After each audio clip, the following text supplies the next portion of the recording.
มีการ ทุกรูปทุกตนขอความสุขความสวัสดีในธรรมะแห่งองค์สมเด็จพระสัมมาสัมพุทธเจ้าจงมีแก่บรรดาศรัทธาสาธุชนท่านผู้ฟังทุกท่าน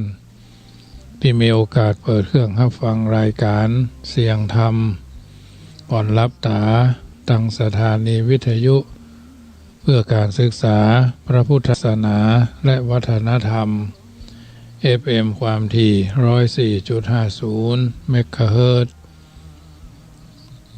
รายการนี้นำเสนอให้ญาติโยมสาธุชนได้ยินได้ฟังโดยอาตมาภาพพระมหาประสิทธมาภินันโทเจ้าวาดวัดจังคำตำบลมะกอกอำเภอป่าซางจังหวัดลำพูนเบอร์โทรศัพท์ 0861875325 0861875325 รายการนี้นำเสนอเพื่อเป็นปฏิการะต่อบุญแทนคุณข้าวน้ำให้ญาติโยมสาธุชนได้ปฏิบัติภาระธุระหน้าที่ในการอยู่ร่วมกันในสังคมจากครอบครัวไปสู่สังคมแห่งการอยู่ร่วมเกิดความสุขและความสวัสดี จะต้องมีสมบัติอยู่7ประการหรือสัพพุริสธรรม7อันประกอบด้วย1รู้จักเหตุและรู้จักผลรู้จักหลักและรู้จักเหตุคือธรรมัญญุตารู้หลักการหลักเกณฑ์กฎเกณฑ์ของสิ่งทั้งหลายที่ตัวตนเข้าไปเกี่ยวข้องในการดำเนินชีวิตในการปฏิบัติหน้าที่ในการดำเนินกิจการต่างๆรู้เข้าใจสิ่งที่ตนจะต้องประพฤติปฏิบัติตามเหตุผลเช่นรู้ว่าตำแหน่งตัวเป็นอะหยังฐานะตัวเป็นจะใดอาชีพการงานตัวเป็นจะใดการงานของตนเป็นจะใดมีหน้าที่และความรับผิดชอบแผนกแขนงไหนมีอย่างเป็นหลักการจะต้องทำอย่างใดจึงจะเป็นเหตุให้บรรลุผลสำเร็จตามหน้าที่และความรับผิดชอบนั้นๆดังนี้เป็นต้น 2. อัฏฐัญยุตาความมุ่งหมายและรู้จักผลคือความรู้ความหมายของหลักการที่ตนปฏิบัติเข้าใจวัตถุประสงค์ของกิจการที่ตนกระทำรู้ว่าที่ตนทำอยู่อย่างนั้นอย่างนั้นดำเนินชีวิตอย่างนั้นอย่างนั้นเพื่อประโยชน์อะไรอย่างกิจการที่ตนทำอยู่ขณะนี้เมื่อทำไปแล้วจะบังเกิดผลอะไรอย่างพ้องเป็นผลดีผลเสียอย่างใดดังนี้เป็นต้นประการที่3รู้ตนอัตตัญญุตารู้ความจริงรู้ตามเป็นจริงว่าตัวเฮานั้นว่ามีฐานะ ภาวะเพศกำลังความรู้ความถนัดความสามารถและคุณธรรมเป็นอย่างใดแล้วประพฤติปฏิบัติให้เหมาะสมและทำการต่างๆให้สอดคล้องตลอดจนแก้ไขปรับปรุงตนให้สมบูรณ์ยิ่งขึ้นไป 4. รู้จักประมาณมัตตัญญุตารู้จักความพอดีพอเหมาะในการในการปฏิบัติกิจและการทำการต่างๆทำการทุกอย่างด้วยความเข้าใจวัตถุประสงค์โดยบัดใช่เพียงเพื่อแค่แก่ความพอใจชอบใจหรือเอาแต่ใจของตัวเก่า 5. รู้จักกาลเวลาเหมาะสมว่าการัญยุตารู้จักกาลเวลาอันเหมาะสมระยะเวลาที่พึงใช้ในการประกอบกิจทำการหน้าที่เวลาเท่านี้ทำอย่างใดสะดุ้งตื่นมึนตาเวลาเท่านั้นอย่างพระเจ้าประสงค์สะดุ้งตื่นมึนตาตีวัดจังกรรมนี่ตีสี่เกิงตีละครั้งตี4:45ก็ทำวัดเจ้าสวดมนต์อ่านว่าทำไม่ใช่ว่าทำวัดเมื่อเจ้ามาได้ก็โยโสภความาค่ำมาแรงก็โยโสภควาบ่ใช่ต้องเปลี่ยนกันค่ะงานอื่นเขาก็จะบ่ได้นะอย่างเขากินข้าวมาได้ก็กินก็ข้าวของกินเขาก็กินหรอวันนี้กินข้าวกันน้ำพริกพักหนึ่งวันพวกกินข้าวก็พัดมาทัวพัดมาน้อย แกงผักกาดก็แกงแค่ก็แกงบะเขือใส่ชิ้นหมูก็พัดก็หรืออื่นๆน้ำพริกน้ำพงผ่องก็ตำบะนูนก็ยำพักก็ลาบปลาก็ต้มพ่องยิ่งเฮาอายุนักขึ้นละญาติโยมทุกคนจะเป็นอาหารที่ย่อยง่ายเข้าหุงเนาะเข้าเป็นห้องว่าเข้ากล้องเนาะเข้ากล้องเข้ากำที่เป็นเอามานะแต่ว่าโยมแม่มันซืนกับโยมแม่จันฟองละอพุ่นอำเภอแจ้ห่มเอามาเพิ่นเอาเข้าสารเพิ่นเอาเข้าใหม่มาเฮ้อเนาะมันจะใหม่เครื่องใหม่เครื่องเข้ากับงาดำมาทูตเจ้าผ่านเนนถ้าเป็นภาษาชาวบ้านมันถึงใครเอาใครบิดหูไว้ด้วยเนาะเอางากับข้าวสารไปผสมกันเนี่ยแม่เจ้าวันนี้ก็เลยเขแต่เจ้าก็เลยเขแจ้เอาใส่ถึงงาน่ะกินข้าวกับงาอย่างเนี้ยมันบอกหู้เรื่องบอกหู้ราวมันก็เป็นอย่างเงี้ยดูที่วัดจังกำนี่ทุหลวงทำกับข้าวเราจะโยมวันนี้นี่แกงผักกาดแต่ว่าได้ผักกาดลูกกันเวียงเป้ามาโยมแม่กันที่นี่เพิ่นถวายมาเฮ้อคั่วแห้งแกงไก่กระดูกดำมาเฮ้อทำวันนี้ก็เลยเอาแกงใส่ผักกาดเนี่ยเกิ่งหม้อพักมันยบเนาะมันยุบเนาะแกงพักเขาใส่น้ำน้อยๆแกงจิ้นเขาใส่พักนักๆใส่น้ำนักๆวันนี้แกงมดแม่มาเฮ้อนะมันผูกนี่จะพัดมาน้อยก็พัดบะทั่วนี่ใส่ไข่ใหญ่ฝนตกฟ้าห้องนิ้วเตือผ้าเน้นฝนตกซี่ก็เก่งใจญาติโยมก็มินทบาทนะนึ่งเข้าเอาแจ่เข้าหุงเข้าไข่ก็มีหรอชิ้นหมูก็มีโยมเปิ้นฝากไก่มาเฮ้อก็มีฝากชิ้นหมูมาเฮ้อก็ดีเนี่ยป่ามาเฮ้อพ่องซื้อมาไว้พ่องมันก็มีญาติโยมอันนี้ก็ถือว่าทำกันได้น้ำพริกพ่องพริกแด่พริกหนุ่มบันแนวบะเขือส้มน้อยข่าจะไข่ใบมะกรูดอย่างนี้นะควรจะต้องมีไว้ในตู้เย็นทำอันยังก็ได้ฝนตกฟ้าห้องมาคุดข่าคุดอย่างมันเป็นที่ลำบากบ่ฟักแก้วบ่ฟักมนนี่นะไปไหนมาก็ซื้อติดรถมาแกน2 แกนนี่นะอันนี้ก็ถือว่าเราต้องทำกับข้าวไว้นะ ในฐานะเป็นหัวหน้าบ้านพ่อบ้านลูกเจ้ามานี่ก็เดือดต้องหุงข้าวไว้เพราะว่าเวลามันก็เลอะเดินออกกำลังไปทางห้องคอก็เปิดไฟหุงข้าวไว้ตั้งแต่ตี 4 ตี 5 ตี 4 ตี 4ปลายแล้วหุงข้าวไว้ฮะนะสัก3 ถ้วยแกงเนี่ย2 ถ้วยแกงนี่นะเผื่อหมาแถมเนี่ยเข้าเถอะเขาไปบิณฑบาตเขาป้ายมันสำคัญนะเถอะญาติโยมไปกาดไปรีมาก็ฝากเขาซื้อเขาจะต้องออกรายการ6 โมงถึง 7 โมงผ้าเนนบ่ต้องรอละถ้าจะรอก็แบ่งไว้กันแล้วกันนี่ก็คือเขาฉันไปเลยโยมจะมาตานกันเข้าก็ย่อมหู้ดีว่า7 โมง7 โมงนี่เขาจบรายการแล้วหรอ7 โมง6 โมง 45เด้อจบละต้องออกมาบางคนก็รอนะบางคนเพิ่นบ่รอเพิ่นก็นิมนต์ตนอื่นปั่นปอนไปเลยเนี่ยคนแถวนี้เพิ่นหุ่มปั่นปอนโวหารนะวันเกิดครบรอบวันตายคนนั้นคนนี้บางคนเพิ่นก็มารอแท้ๆนะบอกว่าโยมบ่ต้องรอมันเป็นอย่างเตื้อเขากำลังจะเข้ารายการมาบอกไปเนี่ยการอย่างอื่นก่อนเถอะโยมเอ๋ยเนาะหรือไม่ก็มาก่อน6 โมงนี่เนาะ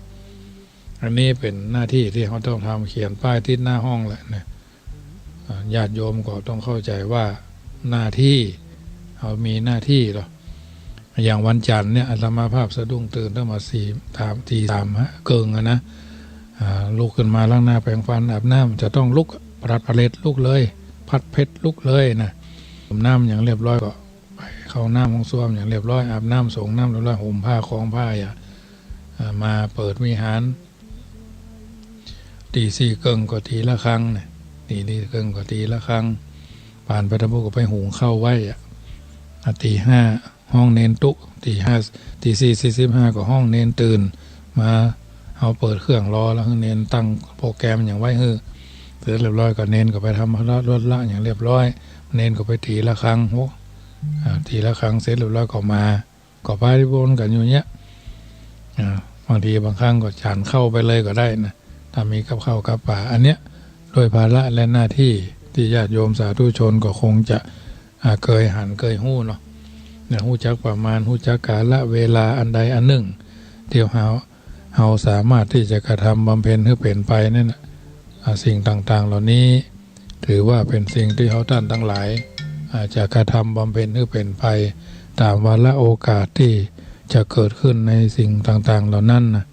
อุจกาละเวลาไหนควรจะทำอะไรอาตมาภาพนี่โดนฝึกจากครูบาอาจารย์มาตั้งแต่น้อยเป็นขโยมเนาะตีสี่ตื่นเนี่ยตีสี่เกิงนี่ละตีสี่เกิงตื่นไปทำวัดสวดมนต์สวดมนต์ที่ได้ถึงวันนี้ก็ถือว่าได้ตั้งแต่ไปขโยมแล้วนะไปขโยมตั้งแต่ปี2519ละ19 21บวชเนร22หรอขึ้นป.3ก็ไปเป็นขโยมแล้วนะก่อนมันเป็นอย่างนั้นเป็นเรื่องที่ถ้าเขาบอกเข้าวัดนี่เขาก็ฉลาดเขาก็บรรลักหมดแหลมเหมือนเพื่อนนะพ่อแม่เขามันจะมีฐานะบ้านเขามันมุงคาเพื่อนมันมุงหลอนมุงกระเบื้องนะมันก็สู้เพื่อนมาได้บางคนเพื่อนใครขอไปเป็นลูกเพื่อนมีลูกบ่าวพ่อถึงมาเฮ่อหรอมาได้จะเอามาไปเป็นขโยมไม่หรอจะเอาไปเป็นพระเนาะจะไปฝากตู้หลวงพวกนี้หรอตู้หลวงก็เป็นสหายกันหรอถึงท่านเจ้าอาวาสที่เพิ่นมรณภาพไปแล้วหลวงเพิ่นขอเฮานี่จะต้องเอาไปอยู่วัดเนาะเฮาก็ใจเขาก็เลยเพิ่นว่า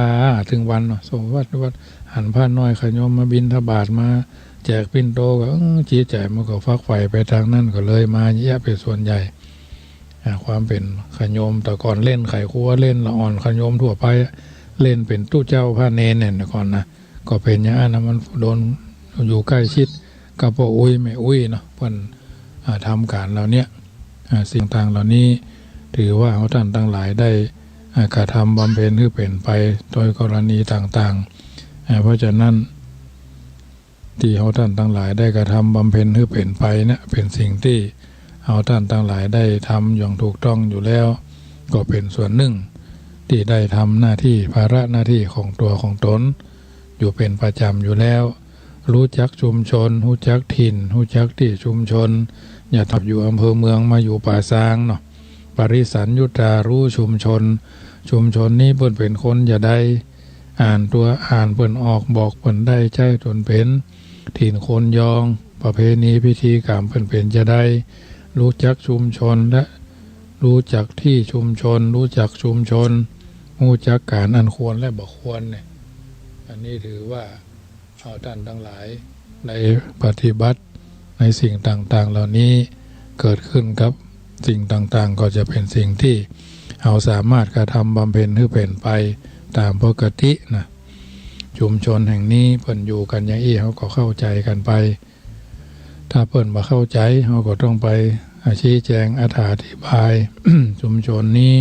เมื่อเข้าไปหาควรต้องทำกิริยาอย่างใดควรอย่างใดชุมชนนี้มีระเบียบอย่างใดมีวัฒนธรรมประเพณีอย่างอี้เนี่ยมีความต้องการอย่างนี้ควรเกี่ยวข้องอย่างอี้เขาก็มาปรับใช้ควรสงเคราะห์ควรรับใช้ควรทำประโยชน์เป็นอย่างนี้เป็นต้นบุคา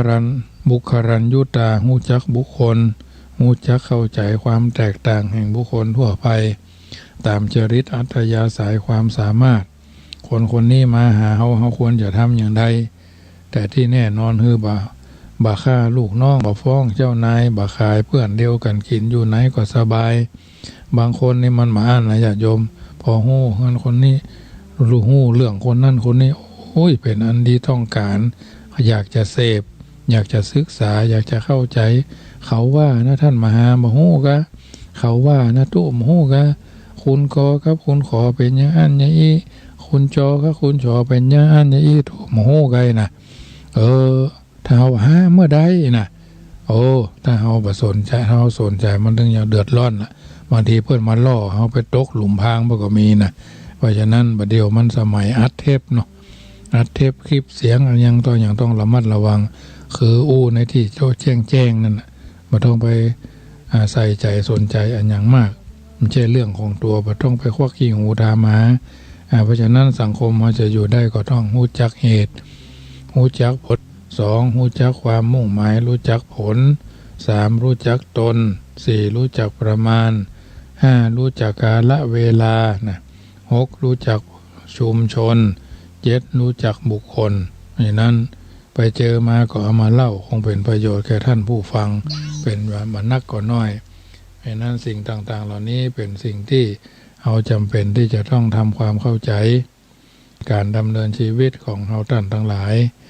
ตามปกติโดยทั่วๆไปแล้วสิ่งต่างๆเหล่านี้เป็นสิ่งที่เกิดขึ้นในสังคมทุกวันเราสามารถเอามารังสรรค์เลือกสรรในการที่จะดำเนินชีวิตของเราท่านทั้งหลายเป็นลำดับไปการอยู่ในสังคมแห่งการอยู่ร่วมก็ถือว่าเป็นสิ่งที่ทุกคนจำเป็นจะต้องยอมรับและนำไปปรับใช้ในการดำเนินชีวิตของแต่ละคนแต่ละท่านเพราะฉะนั้นญาติโยมสาธุชนท่านผู้ฟังทุกท่านในการดำเนินชีวิตของแต่ละคนแต่ละท่านถือว่าเป็นสิ่งที่จำเป็นจะต้องมีศิลปะมีจิตวิทยาในการที่จะก้ามล่วงสิ่งต่างๆมันเกิดเป็นประโยชน์ในการดำเนินชีวิตของแต่ละคนแต่ละท่านเพื่อจะสิ่งต่างๆเหล่านั้นเกิดขึ้นเป็นรูปอย่างเดียวกันอย่างน้อยๆก็ถือว่าเราอยู่ในสังคมแห่งการอยู่ร่วมมีความเคารพนับถือรู้จักกฎรู้จักกติการู้จักระบบระเบียบในการที่จะอยู่ในสังคมแบบสบายๆเข้าในสังคมใดก็ได้เพิ่นไว้เนื้อเชื่อใจก็ดีตลอดจนบางสิ่งบางอย่างเนื้อเขาหันว่าเมื่อเขาเข้าไปในสังคมแล้วก็เป็นสิ่งที่เขาจะต้องปรับใจถูกต้องเพิ่นห้อมาเก้อเขินนะเราไม่เก้อเขินในเพื่อนบรรพชิตถามในการภายหลังเนี่ยเป็นต้นเพิ่นบอกว่ามี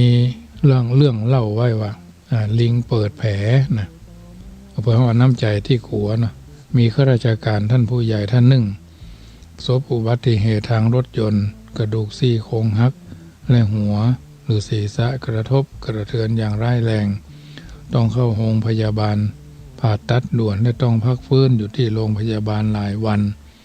เพราะต้องรอให้กระดูกประสานกันสนิทและมีอาการทางสมองคือจำมันยังบ่ค่อยจะได้ตัวบรรดาญาติมิตรและลูกน้องทราบเรื่องก็ต่างพากันไปเยี่ยม ที่โรงพยาบาลด้วยความมีน้ำใจก็ถามกันว่าเป็นไงพวกทำอีท่าไหนจึงเกิดอุบัติเหตุเสียใจด้วยนะขอให้หายโวยคนกระดูกแข็งอย่างเธอบาดตายง่ายๆเพื่อนคนหนึ่งอูแบบที่เคยอูเล่นการทำเอาเพื่อนนอนสะดุ้งบางคนก็มาถามว่าท่านครับจำผมได้ไหมผมชื่อนี่ไงลูกน้องคนสนิทคนหนึ่งยื่นหน้าเข้าไปหาคนไข้ที่สลืมสลืออยู่เมื่อคนไข้บาขานตอบก็ตะโกนดังว่าเก่าแถมทำให้ภรรยาของตนต้องสะกิดให้ถอยออกมาผ่านไป2 วันคนไข้ฟื้นขึ้นมาพออูจะได้ผู้ไปเยี่ยมต่างก็ดีใจแล้วถามเรื่องราวที่เกิดขึ้นคนไข้ก็เล่าให้ฟังอย่างละเอียดรายแรกผ่านไปรายที่2ก็เป็นกลุ่มก็ต้องมาฉายหนังซ้ำแถมมากี่รายกี่กลุ่มก็ต้องเล่าเป็นแผ่นเสียงตกร่องอยู่อย่างนั้นทำให้คนป่วยแทบไม่ได้พักผ่อนจนบัดเข้าเยี่ยมก็ใช่ว่าบัดเล่าให้ฟังบางห้องก็ใช่อีกบางรายกำลังนอนรับพักผ่อนอยู่ดีๆก็ขออนุญาตปลุกคือตื่นมารับรู้การมาเยี่ยมเพราะต้องรีบไปทำงานทั้งนี้ทั้งนั้นก็ถือว่าหมอก็บอกว่าพักฟื้นอยู่โรงพยาบาลสัก10 วันก็กลับได้แต่เพราะคนไข้ต้องการผจญกับความหวังดีและความมีน้ำใจของญาติมิตรและลูกน้องทำให้อาการหายช้าลงเสียเวลาอยู่โรงพยาบาลแถม 5-6 วันเสียเวลายังพอรับได้แต่ต้องเสียเงินค่าใช้จ่ายเพิ่มโดยบ่จำเป็นแถมมากทั้งคนไข้และครอบครัวแทบจะรับมาไหวเลยเรื่องนี้สื่อให้เห็นว่าความมีน้ำใจนั่นแหละเป็นสิ่งที่น่ายกย่องแน่นอนแต่ความมีน้ำใจที่บ่คาดคิดหรือขี้คิดมาถึงต้องอาจกลายเป็นสิ่งที่น่ากลัวหรือนำโชคให้มาให้แก่คนที่ตนมีน้ำใจให้ได้เช่นในกรณีนี้ไปเยี่ยมคนป่วยที่บ้านหรือที่โรงพยาบาลผู้ไปเยี่ยมไข้ส่วนล้วนมีน้ำใจด้วยกันทุกคนแต่ส่วนใหญ่จะไม่ค่อยคำนึงถึงคนป่วยว่าเขามีอาการอย่างใด ยักเยี่ยมได้เมินแค่ไหนจะต้องปฏิบัติตัวอย่างใดในเวลาที่เข้าเยี่ยมบางคนชอบตะโกนเรียกคนป่วยว่าจำตัวเองได้ก็เนี่ยบางคนเขย่าตัวคนไข้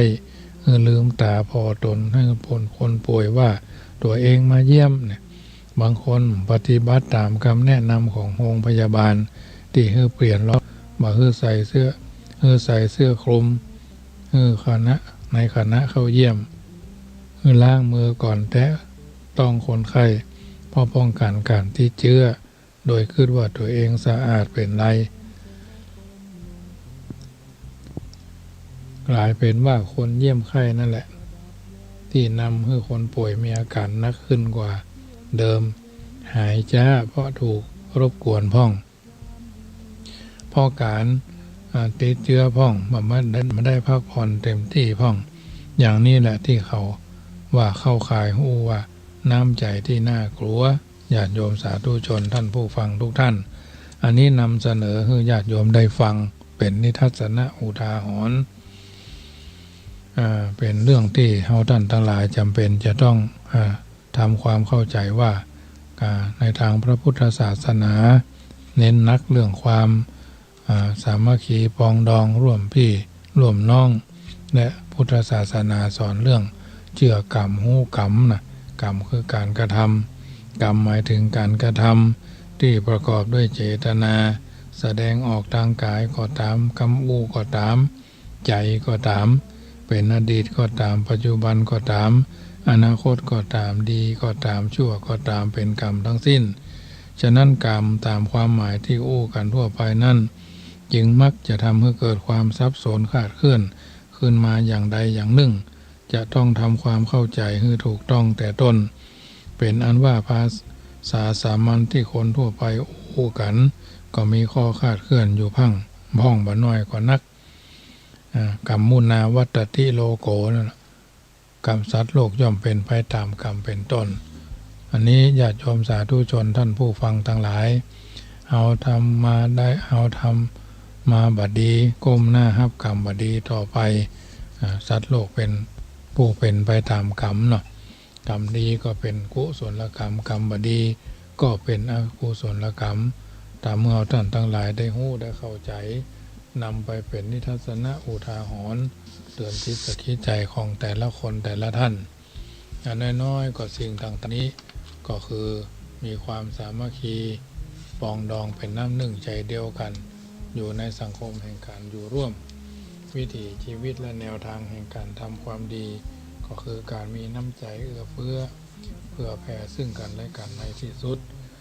ในทางพระพุทธศาสนาก็ถือว่าเป็นการทอฝันคุณค่าแห่งการดำเนินชีวิต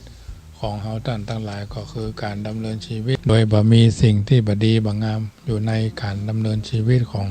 แต่ละคนแต่ละท่านการดำเนินชีวิตเขานั่นถือว่าเป็นสิ่งที่จำเป็นที่จะต้องสร้างสรรค์พัฒนาหลักแห่งการไปการดำเนินชีวิตคือเป็นการดำเนินชีวิตของเฮาท่านทั้งหลายเป็นสิ่งที่ทุกคนจำเป็นจะต้องเข้าข่ายแห่งการเสียสละแบ่งปันสิ่งที่ดีที่งามการที่ทำกรรมที่ก่อข้อที่คบคิดควรพินิจพิเคราะห์ความเหมาะสมใจรักงานสารศรัทธาค่านิยมอย่าค้ำข่มคนรอบข้างวางอัตตารู้ขั้นตอนตาม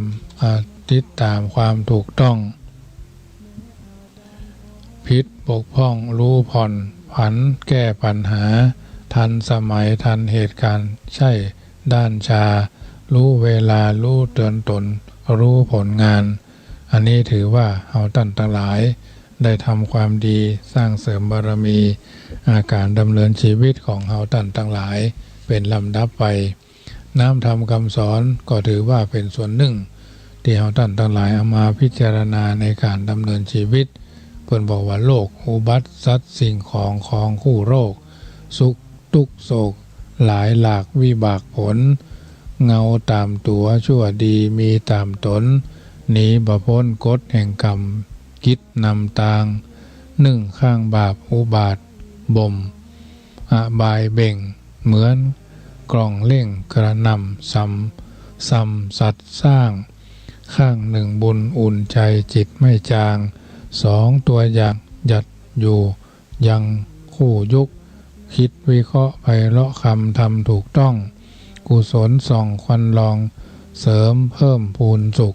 ไกลกิจโทษโหดร้ายอบายมุขดีตามปลุกชีพปาโมดงดบาปกรรมอันนี้เป็นคำกรสอนใจในค่ำคืนของแต่ละวันญาติโยมก็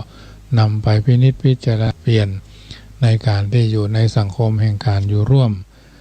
วมกันด้วยในการที่จะสร้างสิ่งที่ดีที่งามค่ำคืนวันนี้เป็นค่ำคืนของวันจันทร์อากาศก็เริ่มจะแปรปรวนจากที่เฮาฮ้อนมาพ่องเย็นมาพ่องแต่วันนี้ทั้งวันต่างอำเภอป่าซางตั้งแต่เจ้ามืดมานี่ก็เริ่มโปรยปลายเนาะตะคืนหลังจากที่เดินทางมาถึงสักบึดสักเมื่อสักชั่วโมง2 ชั่วโมงฝนก็โปรยปลายลงมาแต่มันไม่นักนะมาเป็นห้าโปรยมาหั่งก็หายไปบางทีก็แดดซ้อนแซนขึ้นมาเมื่อแรงนี่ก็เหมือนกันโปรยยุดโปรยยัดโปรยยุดโปรยยัดอยู่เรื่อยๆอันนี้ก็ถือว่าคนห้องมาเหมื่อยจ้างเนาะบางทีบางครั้งปดต้มมืดมาดำกิ๊กเป็นฝนโปรยเหมือนเอาน้ำใส่บัวหดนะญาติโยมอันเนี้ยธรรมชาติฝนลมโชยนะเขารอบตีหน้าวัดเนี่ยลมเป็นละเนระนาดเข้าบนห้องว่าลมเข้าเต้าเข้าลมเนาะมันลมมาวัตวาละวันก่อนก็เข้าลมตะวานี่ก็ฝนโปรยปลายแต่อำเภอเวียงปะเป้านี่บ่มีตะวานี่นะเพราะฉะนั้นสิ่งต่างๆเหล่านี้ธรรมชาติมันหนาวเราก็พยายามรักษาสุขภาพดื่มน้ำนักดื่มน้ำเยอะๆนะจะทำเมื่อเรามีสุขภาพในการต่อสู้การงานวันพุธก็เป็นวันอังคารวันนี้รายการเสียงธรรมก่อนรับตาธรรมภาพจัดรายการมาแต่ช่วงเจ้า5 โมงตี 5 ถึง 6 โมง 6 โมงถึง 7 โมงพักไปก็ทำภาระธุระในวัดช่วงแจ้งดีขวายงามมาก็ทำหั่นทำนี่ช่วงบ่ายโมงก็บ่าย 2 ถึงบ่าย 3ก็เป็นรายการธรรมะในชีวิตประจำวันทั้งคืน96พักทำหั่นทำนี่แถมพักตอนบ่ายช่วง5 โมงถึง 6 โมงก็ขึ้นลูกทุ่งเชียงใหม่6 โมงถึง 7 โมงก็ขึ้นดีนาวเนาะจากนั้นมาก็ทุ่มเช้า5 ถึง 2 ทุ่มเนี่ยก็เป็นรายการจากวัดฝ่ายหินอันนี้ก็เป็นรายการภาระหน้าที่ที่ได้รับผิดชอบมาโดยตลอดวันนี้ญาติโยมอาจจะได้ยินเบาพ่องแห้งพ่องเนาะมันเหมือนตอนเจ้าท่านพระครูพ่นลายมาบอกจัดรายการก็ปกติเนาะท่านเน้นตั้งไว้ให้เขาก็ทำไปตามนั้นสำหรับญาติโยมที่มีโอกาสได้กินได้ทานร่วมทำบุญกันในการทอดพระป่าคืน96วันที่23เนอะเวลาเที่ยงเกิงปะกันที่หน้าอนุสาวรีย์3 กษัตริย์ญาติโยมท่านใดอยู่ใกล้อยู่หิมวัดเจ็ดลินจะได้ไปฉันเพลที่วัดเจ็ดลินเนอะมีโอกาสก็ไปกินไปทานกันตรงนั้นก็ได้โยมพ่อแม่ลิมแต่โยมแม่ทั้งหลายที่อยู่ใครไปกินไปทานใครไปหันก็พยายามภาวนาจะไปคือมีฝนวันนั้นนะขออย่าวันเนาะปีแล้วนี่ก็เปล่งป้อยจัดดีแดดจัดดีนะปีนี้มันแน่เนอะพายุเข้ากับยังก็เขาก็ว่าไปตามแล้วนะปีแล้วนี่เขาวันที่25 ธันมกราก็หรอ25 มกราก่อนแล้วปีนี้ก็การสอบพระปริยัติธรรมก็มีโวยขึ้นเนาะวันที่18-19 ซาวเนาะเดือนมกรา64ญาติโยมหลังจากเสร็จงานตั้งธรรมมหาชาติสวดมนต์ข้ามปีสืบชะตาหลวงประจำปีแล้วก็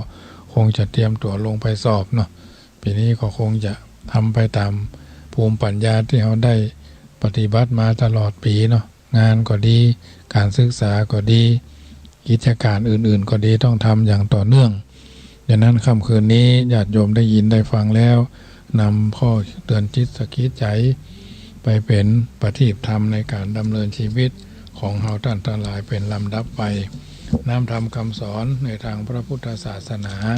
ขอท่านทั้งหลายนำไปเป็นเครื่องพินิจพิจารณาคือต่อสู้อุปสรรคขวากหนามอย่าได้ยอมแพ้ในสิ่งต่างๆที่เราดำเนินชีวิต ดังมีคำวจนะประพันธ์บาลีหรือคำกรสอนชิดสอนใจที่ธรรมาภาพนั้นท่านทั้งหลายทุกคืนก่อนจะจบรายการว่าก่อนจะนอนภาวนาสาธุพระว่านะมะพะทะอย่าเฉยไฉเป็นหัวใจนะโมเตโชชัยป้องกันภัยยามหลับไม่อับจนเมื่อล้างหน้าอย่ากล่าวเอาสิริเสกพุทธสังมิก่อน3 หนตำราว่าเป็นมหาชัยมงคลทิพมนคุ้มกันอันตรายจะจากเรือนคันใครไกลที่อยู่